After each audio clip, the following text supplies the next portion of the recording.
பருகுவோம் பருகுவோம் இதை பருகுவோம், கொண்டாடுவோம் கொண்டாடுவோம், இயற்கையை கொண்டாடுவோம். இது நம்ம இப்ப ஒரு அந்நிய குடிபானங்கள் மேல நமக்கு ஒரு பெரிய மோகம் இருக்குது. இது தேசிய குடிபானம் மட்டும் இல்ல, இயற்கை தாய் நமக்கு தந்திருக்கிற ஒரு குடிநீர். இப்ப எதன் பொருட்டும் கலப்படம் செய்ய முடியாத ஒரு இயற்கை தாய் தந்த ஒரு குடிநீரா இருக்கு. இதை குடிக்கிற பழக்கம் இது ஒரு பெருமைக்குரியதா மாற்ற வேண்டிய தேவை இருக்கு. இப்ப பாருங்க, இதை போட்டு விற்கிறது பழச்சாறு, கரும்புச்சாறு, பலா, மா எல்லாத்தையுமே தெருவில் போட்டு தான் வித்துக்கிட்டு இருக்கோம். என் காலில் போட்டிருக்கிற செருப்பு உயர்ந்த குளிரூட்டப்பட்ட விடுதியில் இருக்குது. ஆனால் அதை வாங்கி மாட்டிக்கிட்டு கீழே வந்தால் நான் சாப்பிட்ற உணவுப் பொருள் எல்லாம் தெருவில் கிடக்குது. இது எவ்வளோ பெரிய முரண்னு பாருங்க. இதை மாற்றணும்னு நம்ம நினைக்கிறோம். அதனால இப்போ இந்த இளநீரை நாங்கள் பருகிறது, இது ஒரு மாறும். ஒவ்வொரு இளநீர், கரும்புச்சாறு, பழச்சாறு, நொங்கு, கூழ் இதெல்லாம் குடிக்கும்போது அது என்னன்னா இது ஒரு கலாச்சாரமாக மாறும். அப்படி மாற்றப்படணுங்கிறதுனால தான் இதை நம்ம செய்கிறோம், விரும்பி செய்கிறோம். இது ஒரு தொடக்கம். இனி ஒவ்வொரு பகுதியிலையும் நாங்கள் கூழ் குடிக்கும் திருவிழா, இளநீர் குடிக்கும் திருவிழா, பழச்சாறு, கரும்புச்சாறு குடிக்கிற பெருவிழா, நொங்கு குடிக்கும் திருவிழா என்று. நொங்கு இப்போ பருவம் இல்லை. இப்போ அது ஐயா வலம்புரி ஜானா தான் சொல்றாரு, இயற்கை தாய் நமக்கு எந்தெந்த பருவத்தில் எது தேவையோ உணவாக அதை கொடுத்துருதுங்குது.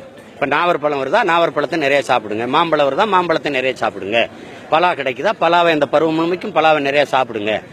அப்ப அது இயற்கை தன் பிள்ளைக்கு எது தேவையோ அதை கொடுத்துருது, அதை சாப்பிடுங்கிறாரு. அதை உணர்த்துறதுக்கான ஒரு முயற்சியா தான் இதை நம்ம செய்யறோம். அதனால இப்ப இது விவசாயத்தை காப்போம், விவசாயத்தை மீட்போம், விவசாயிகளை காப்போம்ங்கிற இதுல இந்த முயற்சியை நம்ம செய்யறோம். இது ஒரு தொடக்கம். இடைத்தேர்தல் முடிஞ்ச உடனே நாடெங்கிலும் பல்வேறு தளங்கள்ல நாம் தமிழர் பிள்ளைகள் மக்களை சேர்த்துக்கொண்டு இது ஒரு கலாச்சார பண்பாட்டு நிகழ்வாக மாற்றுவோம்.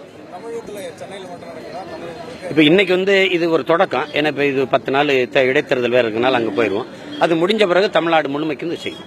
இப்ப நொங்கு இன்னும் பருவம் வரல, வந்தா நொங்கு இளநீர் குடிக்கும் திருவிழான்னு வச்சிருக்கோம். இனி பழச்சாறு, கரும்புச்சாறு தொடங்குவோம். அப்படி செய்யும் போது அது நாடெங்கிலும் இது பரவும். இதை பார்க்கிற பிள்ளைகள், படிக்கிற பிள்ளைகள் எல்லாம் இதன் மேல இது சரின்னு படும், அதை செய்வாங்க. அது செய்யறாங்க. இயற்கை உணவு திருவிழாவை நடத்துறாங்க. ஒரு பேரளவுக்கு நடத்தணும், அரசே நடத்தணும். இப்ப பேரளவுக்கு இப்படி புத்தக கண்காட்சிகளை பெரிய அளவுக்கு பல்வேறு அமைப்புகள் செய்து அது அரசு இடம் ஒதுக்கி கொடுக்குது. அது போல இது மாதிரி உணவு திருவிழாவுக்கு, பாரம்பரிய உணவு திருவிழாவுக்கு இப்ப சாமை, திணை, கம்பு, கேழ்வரகு இது சார்ந்த அடை, அதிரசம், முறுக்கு, வரகு முறுக்கு, குதிராவளி முறுக்குலாம் அவ்வளவு சுவையா இருக்கு. நீங்க திணை அதிரசம்லாம் சாப்பிட்டு பாத்தீங்கன்னா அவ்வளவு சுவையா இருக்கு. திணை கஞ்சி, இதுல கோதுமை, இந்த திணை கோதுமை உப்புமா அளவுக்கு திணை உப்புமா இருக்கும். நீங்க வரகு சோறு சாப்பிடலாம், வரகுலே பிரியாணி செய்யலாம், எல்லாமே இருக்கு. அதை இப்ப நாங்கெல்லாம் பின்பற்றோம். அதை எப்படி மக்களுக்கு சொல்றது? இந்த பாருங்க, இதை சாப்பிட்டு பாருங்க, இப்படி இருக்குன்னு செஞ்சு காட்டினாதான் இது அவங்களுக்கு சரின்னு படும்போது பின்தொடருவாங்க. அதுக்காக தான் இதை செய்யறோம். நம்ம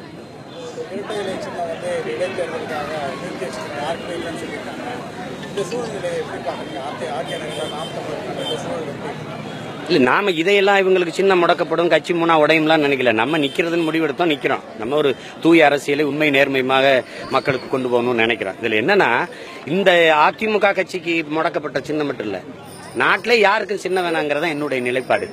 சின்னம் வேணும் அப்படின்னா இப்ப எப்படி ரெட்டையில் எல்லாமே ஆட்டோ வருது, அது மாதிரி எனக்கும் கூட ரெட்டை மெழுகுவர்த்தி வேணாம். ஒவ்வொரு தேர்தலுக்கும் புதுசு புதுசா கொடுங்க. எனக்கு மண்வெட்டியை கொடுங்க, அவருக்கு கோடாரியை கொடுங்க, அவருக்கு நகைவெட்டியை கொடுங்க, அவருக்கு தராசை கொடுங்க, அவருக்கு மண்பானை கொடுங்க, அவருக்கு ஒரு ஏதோ வேற ஒண்ணு கொடுங்க. அப்ப ஒவ்வொருத்தருக்கும் ஒவ்வொரு சில தேர்தல் அப்பவும் புதுசு புதுசா கொடுத்துருங்க. இப்ப சுயேட்சையா ஒருத்தர் நிக்கிறாருல, அவருக்கு என்ன சின்னம் கொடுப்பீங்க? 60 வருஷமா ஒருத்தருக்கு சின்ன, 50 வருஷமா ஒருத்தருக்கு சின்ன, புதுசா நிக்கிறான். அவனும் ஜனநாயகத்தின் பிள்ளை தானே, அவனுக்கு என்ன இருக்குது? ஏதோ ஒரு புது சின்னத்தை கொடுக்குறீங்க. இப்ப நாங்க சின்னத்தை கொண்டு போய் சேர்த்து வாக்காக்குறதுக்கு முன்னாடி உங்களுக்கு உரிய அளவுக்கு விழுக்காடு வாக்கு இல்ல, அதனால சின்னம் பறிக்கப்படுதுன்னா எப்படி இருக்குன்னு பாருங்க. இப்ப எத்தனை கட்சிகளுக்கு சின்னம் மறுக்கப்பட்டிருக்கு, சின்ன அங்கீகாரம் நீக்கப்பட்டிருக்கா இல்லையா? அப்ப 60 வருஷமா சின்ன வச்சிருக்கிறவனுக்கும் இப்ப எங்களுக்கு என்ன ஒரே ஜனநாயகம்னா எப்படி? அதனாலதான் யாருக்கும் சின்ன வேணாம், என் முறைக்கு வாங்க. இல்ல வேணாம், என் சின்னம் தான் வேணும்னா புதுசு புதுசா ஒவ்வொரு தேர்தலுக்கும் சின்ன அறிவிச்சிருங்க. இப்ப ஆட்டோ அறிவிச்சிருக்கீங்க, அவங்களுக்கு ஏதோ ஒன்று அறிவிப்பீங்க, தீபாவுக்கு ஒன்று அறிவிப்பீங்க, நாளைக்கு சுயேட்சா நிக்கிற பிள்ளைகளுக்கு ஒன்று அறிவிப்பீங்க இல்லையா, அறிவிப்பீங்கல்ல, அது மாதிரி எல்லாருக்கும் அறிவிச்சிருங்க. எண்முறைக்கு போனா என்ன சொல்றாங்க, படிப்பறிவு இல்லாத மக்கள் எப்படி அதை கண்டுபிடிச்சு வாக்கு செலுத்துவாங்கன்னு. படிப்பறிவு இல்லாத மக்கள்கிட்ட போய் நீ எப்படி தனக்கு சரியான தலைவனை தேர்வு செய்யற தகுதி எப்படி வரும்? முதல்ல அவனுக்கு படிப்பை கொடுத்துரு. சுதந்திரம் அடைஞ்ச 70 ஆண்டுகள் இன்னும் படிப்பறிவு இல்லாத மக்கள் இருக்கான்னு சொல்றதே உனக்கு அவமானம் இல்லையா? அப்ப ஏதாவது ஒரு மாற்றத்துக்கு வா.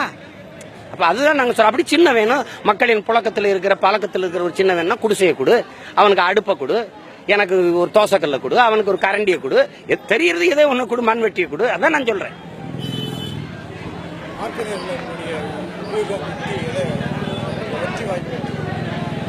அதாவது நாங்க வெற்றி தோல்விக்கு அப்பாற்பட்ட விளையாட்டு வீரர்கள். நாங்க ஆகச்சிறந்த அரசியலை இந்த மண்ணுக்கு மக்களுக்குமா எடுத்துக்கொண்டு போகணும்னு நினைக்கிறோம். அது ஒரே நாளில் கொண்டு போய் சேர்க்க முடியல, இயன்ற வரை கொண்டு போய் சேர்ப்போம். ஆனால் இந்த மண்ணில் இந்த பிள்ளைகள் வென்றால் தான் நல்ல ஆட்சி நடக்கும், நல்ல ஆட்சி மலருங்கிற நம்பிக்கையை மக்களுக்கு நாங்கள் கொண்டு விதைப்போம். அதுக்கான ஒரு அரிய வாய்ப்பாகவும் ஒரு பெரிய வாய்ப்பாகவும் தான் இந்த தேர்தலை நாங்கள் பார்க்குறோம். அதுதான் தமிழ் தேசிய தளத்தில் மிக காண்டமாக நூற்றாண்டுகளை இயங்கி வருகிறோம். எங்கள் கட்சியின் மூத்த தலைவர்கள் ஒருவரான எங்கள் அண்ணன் கலைக்கொட்டு உதயத்தை நாங்கள் நிப்பாட்டி இருக்கிறோம். அப்போ இது நீங்க யாரு ஜெயிக்கிறா தோக்குறாங்கிறதுல யாரு நல்ல அரசியலை முன்வைக்கிறாங்கிறதான். அதை நாங்க எப்படி எடுத்து வைக்கிறோம்னு பாருங்க. நான் இன்னைக்கு மாலையிலிருந்து தொடங்குறோம்.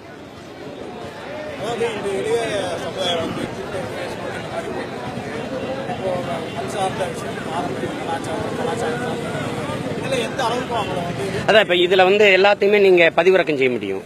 அரிசி பருப்பு தண்ணீரை சோற பதிவிறக்கம் செய்ய முடியாது. ஆகும்ல.